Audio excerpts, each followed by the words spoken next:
আসসালামু আলাইকুম রহমতুল্লাহ। সবাই কেমন আছেন? জানি না সবাই কেমন আছেন, কিন্তু যারা মুসলমান, আমি মুসলমান, চেষ্টা করছি। আরও যারা আমরা মুসলমান আছি, আশা করছি আমরা কেউ ভালো নাই। কেন?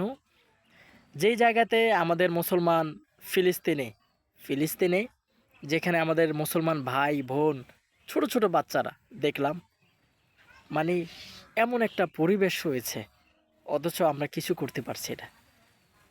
আল্লাহ সুবহানাহু ওয়া তাআলা যদি কাল কিয়ামতের মাঠে যদি আমাদেরকে ধরেন, পাকড়াও করেন, কি বলবো আমরা?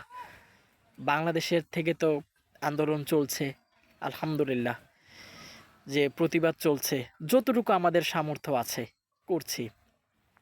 কিন্তু যারা আল্লাহ সুবহানাহু ওয়া তাআলার নেয়ামত অধিক পরিমাণে পাচ্ছে, আরব আরব যে দেশগুলো আছে, মুসলিম যে কান্ট্রিগুলো আছে, আসলে তাদের কবে আল্লাহ সুবহানাহু ওয়া তাআলা যে কবে সেই জ্ঞান দিবেন, তারা সেই জ্ঞান খরচ করে এই ফিলিস্তিন ভাই বোনদের পক্ষে কথা বলবে? কবে সেই ইসরায়েলের বিপক্ষে অস্ত্র ধরবে? কবে সে শান্তির জন্য লড়াই করবে? জানি না। আমরা যতটুকু পারছি করছি। আমি সবাইকেই বলবো, যার যেই জায়গা থেকে যতটুকু করা প্রয়োজন, আমরা সবাই ততটুকু করব ইনশাআল্লাহ। সবাই ভালো থাকবেন, আর আল্লাহর কাছে সবাই দোয়া করি। আর ভালো থাকার মতো পরিবেশ নাই।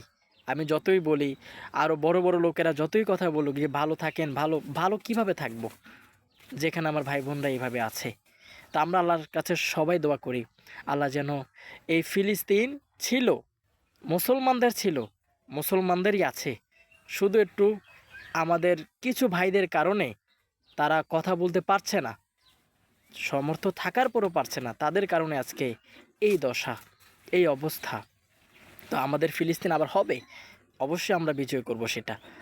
আল্লাহর কাছে সেই দোয়া করি, সেটা যেন ওদি সামনে আমাদেরকে এনে দেয়। কেননা কারণ প্রতিদিন এই অবস্থা চলছে যে আমার ছোট ছোট ভাই বোনগুলো মারা যাচ্ছে না খেয়ে, মানে এক অবস্থার মধ্যে আছে তারা। আমরা সবাই দোয়া করবো ইনশাআল্লাহ। আসসালামু আলাইকুম ওয়া রাহমাতুল্লাহি ওয়া বারাকাতুহু।